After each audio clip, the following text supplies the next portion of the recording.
Paris in the 1700s was a city of scale, noise, and contradiction. By the middle of the 18th century, nearly 600,000 people lived here, making it one of the largest cities in Europe. Power, faith, hunger, fashion. I use modern AI tools to bring historic paintings, engravings, and prints to life, allowing us to shift perspective, change camera angles, and move through the same scenes in ways their original artists never could. We are not just looking at Paris, we are walking through it. First, I want to talk about the heart of the city. By the 1700s, the Ile de la Cité still functioned as the symbolic core of Paris. This view shows the island rising from the Seine, crowded with stone buildings pressed tightly together. In the foreground, boats unload firewood and barrels of wine along the riverbanks. In the midground, narrow streets twist between houses that lean inward, blocking light and trapping smells. In the background, Notre Dame dominates the skyline, its towers dark against the sky. Daily life here is dense and constant. Bells ring from morning to night. Clerks hurry toward the Palais de Justice. Priests pass beggars at the cathedral doors. The air smells of river water, wax, sweat, and smoke. But this island is also a place of tension. Crime is common. Crowds gather quickly. Flooding threatens cellars every winter. Disease moves easily through packed neighborhoods. This mattered because justice, religion, and royal authority all pass through this small space. The Parlement of Paris sat nearby, shaping law and resistance to the crown. Later, many medieval buildings were cleared away. Streets were widened. Today, the island feels open and monumental, but in the 1700s, it was tight, loud, and alive. This view shows Notre Dame in the 18th century, before revolution stripped it of statues and bells. Its stone facade is weathered, but commanding. In the foreground, vendors sell candles and prayer cards. In the midground, crowds gather for mass, baptisms, and funerals. Horses wait impatiently while bells echo across the river. Daily life flows around faith. Church festivals bring music and color. Ordinary days bring quiet devotion and routine prayer. Yet danger is never far. Large gatherings risk fire and panic. Political sermons are watched closely. By the 1700s, criticism of church wealth is growing. Notre Dame matters because it anchors Paris spiritually and geographically. Distances are measured from its doors. National ceremonies pass beneath its vaults. Later, during the Revolution of 1789, the cathedral is damaged and desecrated. Restored in the 19th century, it still stands today, a survivor of every era it has witnessed. This view shows the Pont Neuf, completed in 1607 but fully alive by the 1700s. It is the busiest bridge in Paris. In the foreground, street performers draw circles of onlookers. In the midground, merchants sell books, pamphlets, and medicine. In the background, the equestrian statue of Henri IV watches from the square. Daily life here is loud and theatrical. Gossip spreads faster than goods. News of wars and scandals changes hands in minutes. But the bridge is also risky. Pickpockets work the crowds. Arguments turn violent. Police patrol, but lightly.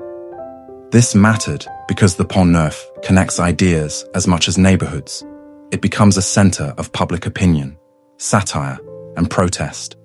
Today, the bridge still exists, quieter now, but still linking both banks of the Seine just as it did then. By the 1700s, this view shows the Louvre no longer serving as a royal residence. The court has moved to Versailles. In the foreground, artists carry canvases inside. In the midground, scholars and craftsmen work in former royal rooms. In the background, the long facade stretches along the river. Daily life here is intellectual. Painters study anatomy. Scientists debate theories. The air smells of oil paint and ink. Still, tension remains. Funding is uncertain. Royal favor can vanish overnight. Ideas are monitored. This matters because the Louvre becomes a center of knowledge and culture, not power. It reflects a shift in how authority is displayed. Later, after the revolution, it becomes a public museum in 1793. Today, it stands as one of the world's great museums, born from this earlier transformation. This view shows Les Halles, the great marketplace of Paris. By the 1700s, it feeds the entire city. In the foreground, fish glisten on wooden tables. In the midground, porters shout as carts collide. In the background, iron and stone market halls rise above the chaos. Daily life is physical and exhausting. Smells are intense: meat, rot, bread, and mud. Work begins before dawn. Danger is constant. Food shortages spark riots. Spoiled goods spread illness. Theft is common. This place matters because hunger shapes politics. When bread prices rise, unrest follows. Les Halles is later rebuilt and eventually removed in the 20th century. Today, only fragments and memory remain. This view shows a typical residential street north of the Seine. Houses climb upward, 5 or 6 stories tall. In the foreground, children play beside open drains. In the midground, laundry hangs between windows.